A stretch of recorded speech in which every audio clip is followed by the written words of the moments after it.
On the 532nd day of the war in Ukraine, the fighting was concentrated in these areas.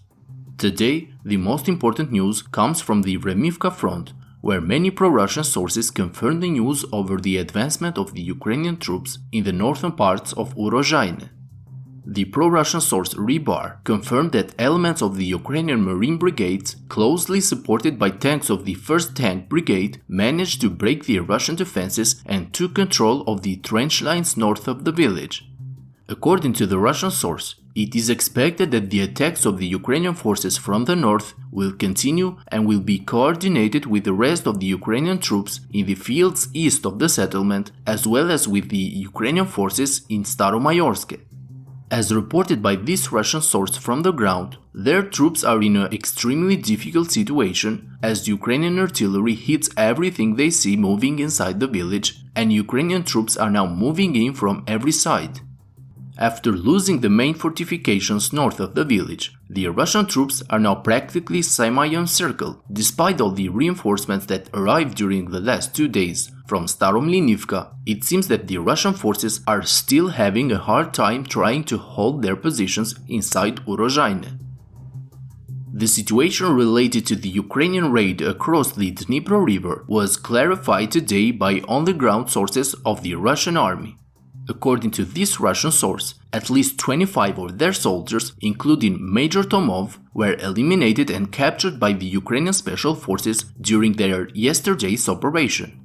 The Russian source refuted the news that the Russian forces managed to successfully remove the Ukrainian troops, saying that Ukrainians continue to remain active near the eastern banks of the Dnipro River. In addition, this Russian source informs that the Ukrainian special forces have obtained very important information from Tomov's group, such as detailed maps of the Russian positions on this part of the front line. From footage published by Ukrainian sources, it seems that the Russian forces lost a BTR-82 during the skirmishes west of Kozachi Laheri. The Ukrainian artillery reportedly hit the western parts of the town where clashes were reported, most likely to cover the withdrawal of their troops. Most of the Ukrainian troops may have returned to the other bank after their actions, but according to some Russian sources, Ukrainians still maintain a presence on the eastern banks of the Dnipro River. In Bakhmut front, fighting intensified during the last 24 hours.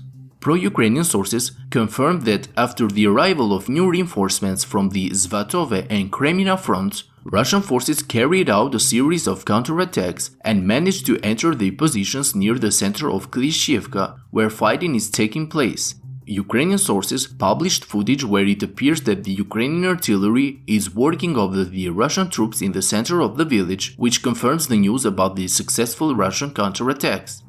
On the other hand, according to geolocated footage posted by Ukrainian sources, it seems that the Ukrainian forces have concentrated their efforts in the areas north of Klishchiivka, where they are trying to penetrate in this sector in order to cut the road and railway connection between Klishchiivka and Bakhmut, from where most of the Russian reinforcements come from. It is still too early to talk about the situation on the ground, but from the published footage it appears that the Russian forces are in a tough situation trying to take cover in their positions near the railway to avoid being under fire by the Ukrainian artillery and drones, which are highly active in the area. Further south, both sides contradict each other, as Russian sources reported over a counterattack and advance of the Russian forces northwest of Kupyansk, while Ukrainian sources said that the Russian counterattack was stopped. In the direction of Andrivka, it is confirmed that the Ukrainian forces have reached the outskirts of the village, but have not been able to take it under their control. On Kupyansk front, Russian sources published footage where their forces hit Ukrainian troops in the areas west of Liman Pershi, which confirms that in this sector, the front line is still fluid and Russian forces have not been able to establish full control over the areas that they captured a few days ago. So it is likely that the Ukrainian troops have pushed them back in this direction.